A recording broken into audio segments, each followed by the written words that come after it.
Bismillahirrahmanirrahim. Assalamualaikum warahmatullahi taala wabarakatuh. Kita sambung dalam subjek CQ 152 dalam bab seterusnya, iaitu bab yang ke-6, konsep as-sa'adah ataupun kebahagiaan.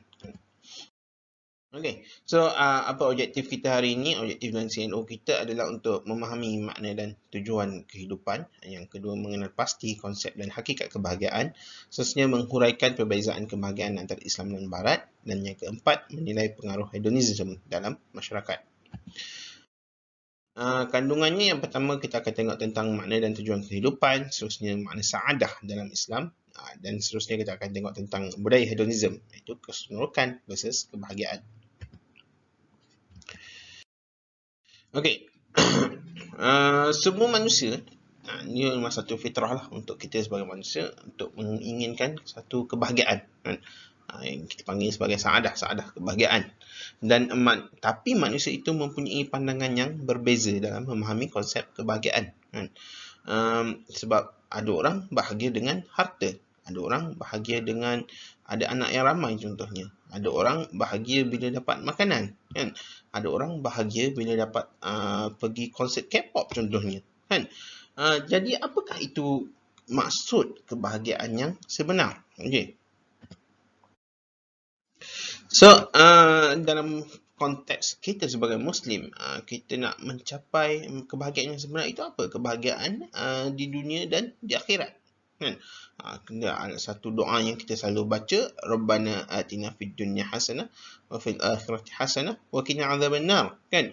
Ya Tuhan kami, berilah kami kebaikan di dunia dan kebaikan di akhirat, kan? Dan lindungilah kami daripada azab neraka, kan? Sebab kalau tengok dalam surah Al-Baqarah ayat 200, maka di antara manusia ada yang berdoa, ya Tuhan kami, berilah kami kebaikan di dunia, kan? Dan di akhirat dia tak membolehi bahagian apapun, kan? Tetapi kalau yang berdoa minta dua-dua ini, dia jauh lebih baik lah. Okay. So, makna dan tujuan kehidupan ini, kita ada dua. Kita boleh tengok satu sebagai hamba, kan? Dan kita tengok dalam surah Az-Zariyat 56, "Wa ma khalaqtul jinna wal insa illa liya'budun", kan? Maknanya tidaklah aku, yakni Allah, menciptakan jin dan manusia melainkan untuk menyembah atau beribadah kepadaku, kan? Tetapi dalam masa yang sama, kita juga di muka bumi ini berperanan sebagai seorang khalifah, kan? Idza qala rabbuka lil malaikati inni ja'ilun fil ardi khalifah, kan? Dan ingatlah ketika Tuhan berfirman kepada malaikat, sesungguhnya aku hendak menjadikan seorang khalifah di muka bumi, kan? Tanpa tujuan hidup yang jelas, maknanya tanpa tujuan hidup yang jelas, maknanya kita ni manusia ini adalah sebagai seorang hamba dan juga seorang khalifah. Jiwa manusia, jiwa kita ini tidak akan tenang dan kita tidak akan mencapai kebahagiaan. Okay. Sa'adah daripada segi bahasa berasal daripada perkataan sa'idah, kan? Dan as'adah yang bermaksud berbahagia, beruntung, ketiadaan derita, kan? Atau bukan kesengsaraan, kan? Dia bertentangan lah dengan perkataan kesengsaraan, kemelaratan, kesulitan dan kemudaratan. Okey. Dan konsep kebahagiaan ini telah dibincangkanlah oleh ramai ilmuwan Islam, antaranya Al-Ghazali, Al-Farabi, Hasan Hanafi, Ibn Sina, Ibn Miskawayh, Ibn Bajjah. Menurut Kamus Dewan, kebahagiaan itu bermaksud keadaan hidup yang aman damai serta gembira ataupun kesenangan hidup, kan? Dalam bahasa Inggeris kita panggil happiness, kan? So, kebahagiaan itu adalah perasaan dan keadaan tenteram, lahir dari batin tanpa ada perasaan segelisah sedikit pun. Okey. Menurut Al-Ghazali, Al-Ghazali, sa'adah itu merujuk kepada kebahagiaan yang tertinggi, kan? Dan hakiki, hasil daripada keupayaan manusia memperoleh keutamaan-keutamaan akhlak dan kesucian jiwanya, kan? Dan kebahagiaan itu hanya terletak pada jiwa, kan? Untuk mencapai kebahagiaan ini perlulah melalui pengenalan terhadap diri, pengenalan terhadap Allah, pengenalan terhadap dunia dan juga akhirat. Kebahagiaan jiwa yang tertinggi ataupun puncak kebahagiaan itu pada manusia jika ia mampu mengenal Tuhannya, ma'rifatullah, kan? Dan dengan mengenal manusia itu, mengenal Tuhan, maka manusia itu tak lagi memerlukan apa-apa pun di dunia ini, kan? Kerana baginya kebahagiaan jiwanya itu telah mencukupi. Menurut Ibn Miskawayh, kebahagiaan itu berdasarkan dua bentuk, Yang pertama, kebahagiaan badan ataupun materi yang berada pada tahap yang rendah dan tidak abadi, kan? Dan ini bersifat sementara, kan? Dia boleh hilang, kan? Yang kedua, kebahagiaan jiwa, kan? Ini merupakan kebahagiaan sempurna yang menghantar manusia menuju darjat malaikat. Okey. Dan dalam Al-Quran, Suratul Hud 105 contohnya, pada masa datangnya hari kiamat itu, tiadalah seorang pun dapat berkata-kata untuk membela dirinya atau memohon pertolongan, melainkan dengan izin Allah. Maka di antara mereka ada yang celaka dan ada pula yang berbahagia, kan? Maknanya, pada hari kiamat itu ada manusia yang berbahagia. Kenapa dia berbahagia? Kan? Okey. Dalam surah Hud ayat 108 pula, ada pun orang-orang yang berbahagia disebabkan imannya dan taatnya, maka di dalam syurgalah tempatnya, kan? Maknanya orang yang berbahagia itu kerana dia dapat masuk syurga, kan? Mereka kekal dalamnya selagi ada dalam langit dan bumi, kecuali apa yang dikehendaki oleh Tuhanmu sebagai pemberian nikmat yang tidak putus-putus, kan? Itu satu kebahagiaan yang abadi. Dalam hadis pula, hadis riwayat Ibn Hibban, kan? Sahih Ibn Hibban, Rasulullah SAW bersabda, 4 tanda kebahagiaan adalah isteri yang solehah, kan? Ataupun suami yang soleh lah, tempat tinggal yang luas, jiran yang soleh dan kenderaan yang elok. Manakala 4 tanda kedukaan adalah jiran yang buruk, isteri yang teruk, tempat tinggal yang sempit dan kenderaan yang buruk. Okay. So, inilah basically apa yang didambakan oleh manusia, kan? Dan melalui 4 perkara inilah manusia itu akan rasa tenang jiwanya dan kehidupannya akan lebih indah dan bahagia, kan? Tetapi sekiranya tidak diuruskan dengan baik, perkara-perkara ini, maknanya isteri ataupun tempat rumah ataupun jiran ataupun kenderaan ini boleh mendatangkan kecelakaan dan keburukan dalam hidup manusia. Okey, jadi hanya melalui iman dan amal yang sempurna manusia dapat membawa 4 perkara tersebut ke arah kebahagiaan akhirat. Okey. Dan dalam hadis yang lain, apabila ditanya tentang kebahagiaan, Rasulullah SAW juga menyatakan sebagai maksudnya, kebahagiaan sebenar adalah panjang umur dalam melakukan ketaatan kepada Allah SWT. Kan? Maknanya apabila ibadah itu bertambah, sebab bila umur bertambah, ibadah pun bertambah, kan? Maka lebih banyak pahala yang diterima, kan? Okey, jadi perlunya ada keadaan jiwa yang bersih dan suci dalam meningkatkan kesempurnaan amal dan iman. Di dalam Al-Quran ada beberapa istilah yang bersangkut pautlah dengan kebahagiaan yang digunakan dalam Al-Quran, bukan saadah saja, kan? Contohnya falah, contohnya satu kemenangan, ataupun fauz, kemenangan, farah, bahagia, kan? Surur pun satu kebahagiaan, kan? Bushra, kabar gembira, tuba, berbahagia, sentosa, tayyib, yang baik, yang bagus, hasanah, yang baik, salam, kedamaian, keselamatan, sakinah, ketenangan, kan? Lepas tu barakah, mutmainnah, syarah, lapang.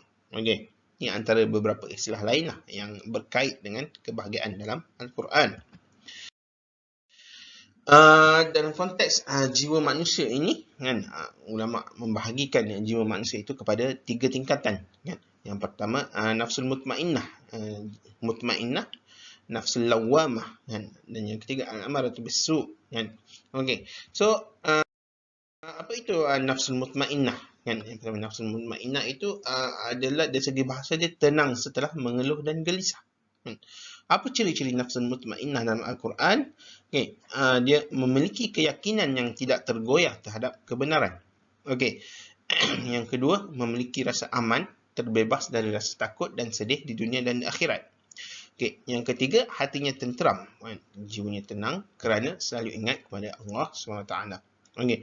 Sifat orang yang telah mencapai tingkatan mutmainnah ini, hatinya selalu tenteram kerana mengingati Allah, kan? Dia yakin dengan apa yang diyakininya sebagai kebenaran. Dia tiada konflik batin, tidak merasa cemas dan tidak pula takut. Okey. Ini disifatkan oleh Abdullah Yusuf Ali sebagai puncak kebahagiaan bagi seorang mukmin, the final stage of bliss. Ini yang kita nak, kan? Kita nak cuba capai sebagai seorang manusia.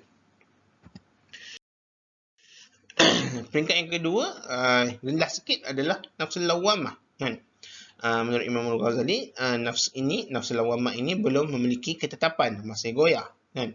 Ada waktu melakukan ketaatan, Namun pada waktu yang lain dia turun kepada darjat kebinatangan, kan. Artinya ketenangan ini belum sempurna, kan. Dan majoriti manusia berada pada tingkatan nafs jenis ini, kan. Ini normal lah untuk seorang manusia berada pada nafsul lawamah, kan. Dan yang ketiga adalah nafsu al-marah bisu', kan. Ia merupakan peringkat nafs yang paling rendah.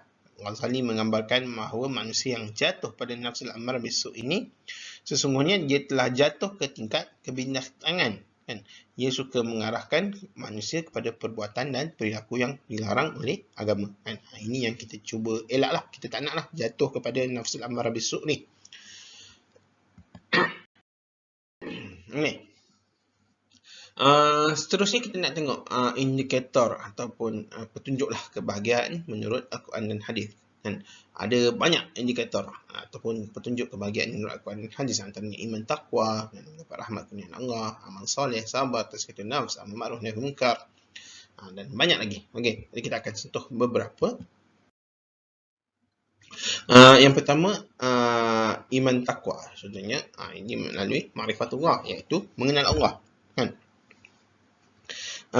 Bahagia itu bila untuk mencapai indikator iman takwa ini, bahagia itu berada di dalam jiwa, kan. Dan bagaimana nak mencapai iman takwa itu adalah dengan mendekatkan diri kepada Allah, kan. Bagaimana, kan? Ini melalui lah amalan kita lah, solat malam, berpuasa, mengerjakan perintah Allah SWT dan sebagainya, kan. Okey. Indikator yang kedua adalah mendapat rahmat ataupun kurnia Allah, kan. Ini untuk satu kebahagiaan di dunia, kan. Dan dia boleh menjadi dalam konteks material dan bukan material, kan. Material ini kan contohnya harta lah, kan. Dalam konteks yang bukan material, contohnya mendapat pasangan atau keluarga yang baik, kan, ataupun mendapat kawan-kawan yang baik, ataupun terhindar daripada fitnah dan bencana, kan. Ini pun satu bentuk perkara-perkara yang boleh mendatangkan kelapangan jiwa, kan, kebahagiaan untuk kita hidup di dunia. Indikator yang seterusnya adalah amal soleh, kan. Ini dengan adanya amal soleh kita akan membantu orang lain, contohnya, kan. Amal soleh kita membantu dan mendahulukan orang lain, kita berinfak, bersedekah, saling menyayangi sama muslim dan menyayangi non-muslim, mendoakan kebaikan orang tua dan orang lain, kan. Dalam konteks barat, kebahagiaan bersifat barat yang paling ditekankan ialah membantu orang lain, kan, sebagaimana penelitian post 2005 yang menjelaskan bahawa sikap altruism iaitu mengutamakan orang lain, ini adalah merupakan kunci kebahagiaan dan kesihatan. Okey. Apa yang kita nak cuba capai itu adalah kebahagiaan hakiki, kan. Dan untuk mencapai kebahagiaan hakiki ini, kita perlu memantapkan ilmu dan amal. Okay. Dan matlamat kebahagiaan, iaitu kebahagiaan yang paling utama adalah kebahagiaan akhirat. Okay. Tetapi kebahagiaan dunia itu dia bersifat sementara, kan. Kadang-kadang tak membawa kebaikan yang menyeluruh, tapi kita juga nak bahagia di dunia, kan. Disebabkan itu kita berdoa Rabbana atina fid dunya hasanah wa fil akhirati hasanah, kan. Maknanya kita nak kebaikan di dunia dan kita juga nak kebaikan di akhirat. Seterusnya kita tengok tentang hedonism ataupun budaya hedonism. Kita nak tengok perbezaan antara keseronokan dan kebahagiaan. Okay. So hedonism ataupun hedon daripada segi bahasa merupakan istilah Greek ataupun Yunani. Ini bermaksud kesenangan ataupun keseronokan. Ism itu akhiran, kan. Dia menunjukkan satu bentuk kepercayaan ataupun gerakan politik atau keagamaan ataupun sikap serta perlakuan. Okay. Daripada Kamus Oxford, hedonism itu satu doktrin atau teori etika yang menyatakan keseronokan merupakan tahap kebaikan tertinggi ataupun matlamat akhir sesuatu tindakan. Okey. Jadi kalau kita tengok hedonism ini merupakan satu pegangan ataupun pandangan hidup yang mementingkan keseronokan ataupun kesenangan hidup. Okay. Hedonism juga diartikan sebagai kepuasan rasa dan kenikmatan yang menjadi ukuran tingkah laku perbuatan. Tetapi hedonism ini dia hanya menilai berdasarkan kepada keseronokan semata-mata. Okay. Penganut fahaman hedonism ini dipanggil hedonis, kan. Dan orang yang golongan yang mementingkan keseronokan ini sifatnya dipanggil hedonistik. Okay. Basically ataupun hedonism ini basically kadang-kadang kita sentiasa nak berhibur, contohnya kan, berhibur, sentiasa nak berhibur tanpa batasan dan sebagainya. Dan implikasinya ini menyebabkan ilmu itu diabaikan kan, sebab keseronokan, baginya keseronokan itu adalah dengan berhibur, contohnya kan. Jadi ilmu itu diabaikan kan. Dan bila sentiasa berhibur itu jiwanya jadi tak tenang kan, hati pun boleh jadi keras, kasar kan, dan hilang kepekaan kan. Manusia boleh jadi sombong, boleh jadi tamak, kita boleh menolak kebenaran, boleh menolak kesesatan, menjadi seorang yang sesat, dan juga ada tendensi ataupun kemungkinan lah untuk melakukan jenayah kan. Sebagai contoh, pergi berhibur dalam gelap malam contohnya akan banyak terdedah dengan kemungkinan untuk melakukan salah laku dan sebagainya. Okey, jadi kesimpulannya dalam konteks ini hedonism itu berupaya menggalakkan manusia melakukan kejahatan dan ia menjadikan dunia ini sebagai matlamat dalam kehidupan kan. Kita tengok bagaimana masyarakat yang tujuan hidupnya adalah untuk berhibur, dia bekerja siang hari, kumpul duit untuk apa? Duit itu untuk dibelanjakan untuk dia berhibur kan. Dan dia bertuhankan kepada nafsu semata-mata kan. Dan ada manusia yang hanya mengejar dan menambah kekayaan dunia kan, memegah dengan pangkat dan kekuasa, memuaskan nafsu, berhibur dan bergembira sahaja, dan manusia ini lupa kepada tujuan hidup yang sebenar kan, lalai dalam melaksanakan tanggungjawab sebagai anggota keluarga atau anggota masyarakat. Dan dalam konteks ini kan, mana mungkin kebahagiaan itu dapat dikecapi kan, sekiranya keseronokan yang diperolehi itu mendatangkan kemudaratan kepada diri sendiri dan juga kesengsaraan, kemudaratan kepada orang lain. Okey. Sebab kita berbicara tentang kebahagiaan, kita bukan setakat nak bahagia untuk diri kita, tetapi bahagia untuk orang di sekeliling kita dan orang-orang lain. Okey. Jadi cukup sekadar itu perbincangan kita tentang konsep saadah.